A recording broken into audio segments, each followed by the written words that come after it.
สำหรับนักท่องเที่ยวชาวตะวันตกโดยเฉพาะผู้ที่เดินทางมาจากสหรัฐอเมริกาการได้ก้าวเท้าเข้ามาสัมผัสบรรยากาศในประเทศไทยเปรียบเสมือนการเปิดประตูสู่โลกใบใหม่ที่เต็มไปด้วยความประหลาดใจ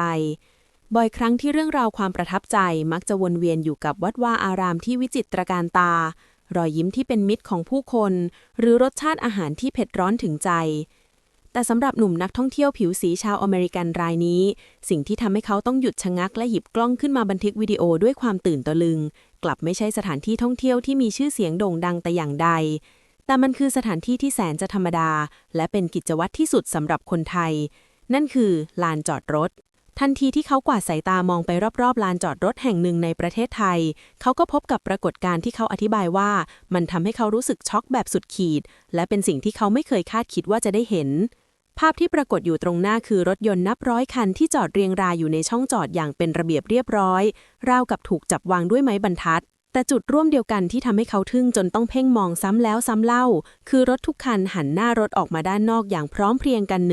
100% ไม่มีรถคันไหนเลยที่เอาหน้ามุดเข้าไปเก็บไว้ด้านในกำแพงหรือช่องจอดภาพความสามัคคีโดยมิได้นัดหมายนี้อาจเป็นเรื่องปกติจนชินชาสำหรับคนไทยที่ตื่นเช้ามาก็ถอยรถเข้าซองที่ทำงานหรือถอยเข้าจอดตามห้างสรรพสินค้าจนเป็นนิสัยแต่ในสายตาของชาวอเมริกันผู้มาเยือนมันคือความมหัศจรรย์ของระเบียบวินัยที่หาดูไม่ได้ในบ้านเกิดของเขาถึงกับยืนยันในคลิปวิดีโอเลยว่าภาพการจอดรถที่หันหัวออกกันหมดทุกคันแบบนี้เป็นสิ่งที่คุณจะไม่มีวันได้เห็นในสหรัฐอเมริกาอย่างแน่นอนเขาได้เปิดเผยความจริงที่น่าสนใจเกี่ยวกับวัฒนธรรมการขับขี่ในอเมริกาซึ่งแตกต่างจากไทยราวฟ้ากับเหวในขณะที่คนไทยมองว่าการถอยรถเข้าซองคือทักษะพื้นฐานที่ทุกคนต้องทำได้แต่ในสหรัฐอเมริกาการกระทำเช่นนี้กลับเป็นเรื่องที่อาจสร้างความขุ่นเคืองใจให้กับเพื่อนร่วมทางได้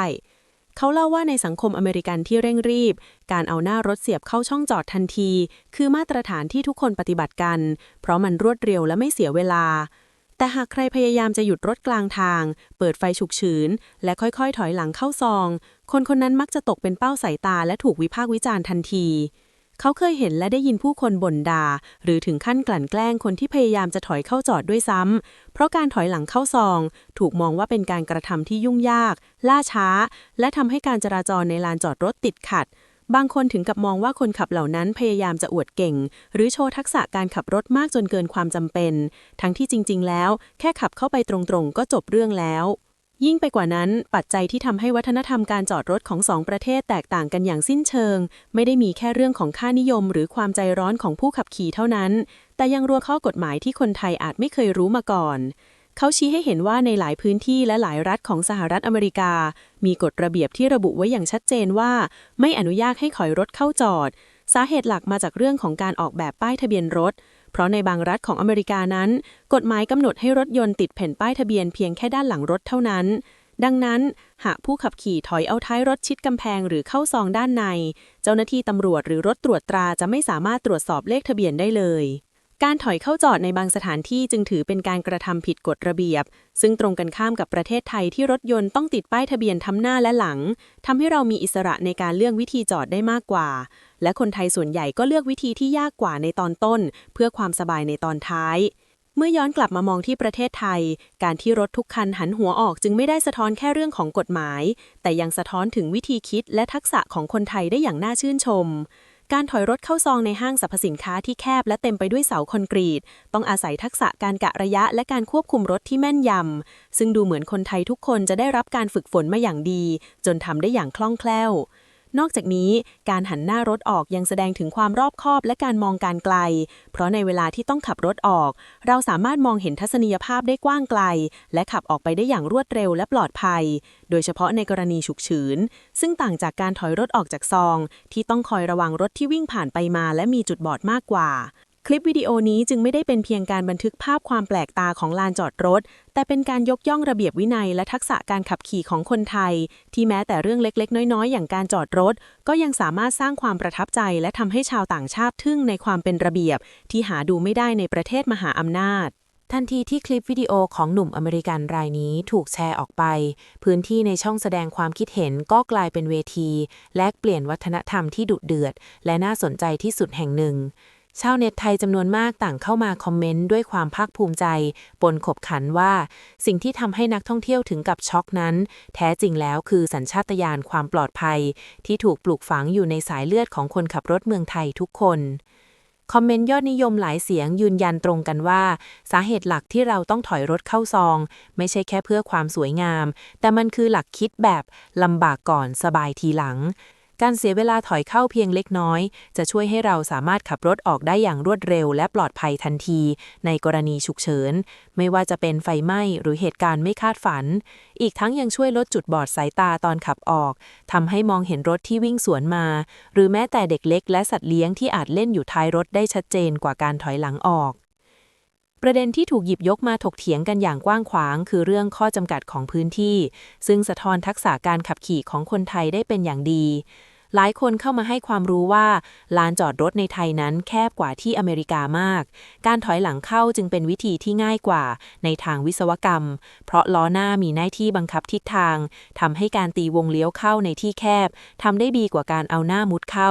แถมยังมีคอมเมนต์ที่น่าภาคภูมิใจระบุว่าการถอยรถเข้าซองโดยไม่ชนสิ่งกีดขวางถือเป็นหนึ่งในบททดสอบใบขับขี่ภาคบังคับของไทย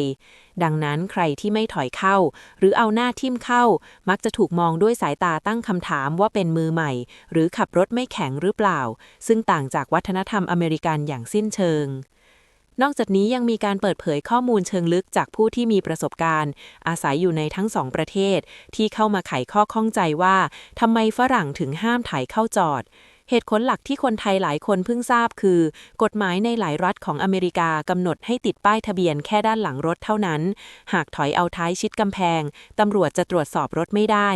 รวมถึงกฎระเบียบในอพาร์ตเมนต์บางแห่งที่กังวลเรื่องควันท่อไอเสียจะพัดเข้าไปรบกวนหน้าต่างห้องพักชั้นล่างและที่น่าตกใจสำหรับคนไทยคือการถอยรถเข้าซองในอเมริกาอาจทำให้คุณถูกบูลลี่หรือถูกมองแรงใส่เพราะคนที่นั่นมองว่ามันเป็นการกระทำที่อวดเก่งและทำให้คนอื่นเสียเวลารอทั้งที่ในไทยการทำแบบนี้คือการแสดงความรับผิดชอบต่อสังคมและเพื่อนร่วมทางอีกหนึ่งปัจจัยที่เป็นเอกลักษณ์เฉพาะของไทยและบีบบังคับให้เราต้องหันหน้ารถออกเสมอก็คือวัฒนธรรมการจอดขวางหรือ Double Parking ที่พบเห็นได้ทั่วไปตามห้างสรรพสินค้าหากเราเอาหน้ารถมุดเข้าไปแล้วกลับมาเจอรถจอดขวางใส่เกียร์ว่างอยู่ด้านหลังการจะถอยรถออกมาคงเป็นฝันร้ายที่ยากลำบากมากดังนั้นการหันหน้ารถออกจึงเป็นทางรอดเดียวที่ทำให้เราสามารถเข็นรถที่ขวางอยู่และขับออกไปได้ง่ายๆส่วนข้อกังวลของชาวต่างชาติเรื่องความลำบากในการขนของใส่ท้ายรถนั้นคนไทยก็มีทางออกที่ชาญฉลาดเสมอไม่ว่าจะเป็นการเว้นช่องว่างเล็กๆด้านหลังรถสำหรับรถเข็นหรือถ้าระยะมันชิดจริงๆก็แค่ขยับรถเดินหน้าออกมาหน่อยเพื่อใส่ของซึ่งไม่ใช่ปัญหาใหญ่เมื่อเทียบกับความปลอดภัยที่ได้รับบทสรุปของความคิดเห็นทั้งหมดเป็นไปในทิศทางเดียวกันว่าแม้ชาวต่างชาติจะมองเรื่องนี้เป็น culture shock หรือเรื่องแปลกประหลาดแต่สำหรับคนไทยแล้วนี่คือมาตรฐานความเจริญทางวินัยจราจรที่เราภูมิใจการที่รถทุกคันจอดเรียงรายหันหน้าไปในทิศทางเดียวกันไม่ได้สะท้อนแค่ความเป็นระเบียบที่สวยงามสบายตาแต่มันสะท้อนถึง mindset ของคนในชาติที่พร้อมรับมือกับสถานการณ์ข้างหน้าและใส่ใจความปลอดภัยของส่วนรวมมากกว่าความสะดวกสบายส่วนตัวซึ่งเป็นเรื่องที่น่ายินดีที่ชาวต่างชาติเริ่มมองเห็นและชื่นชมในสิ่งเล็กๆที่ยิ่งใหญ่นี้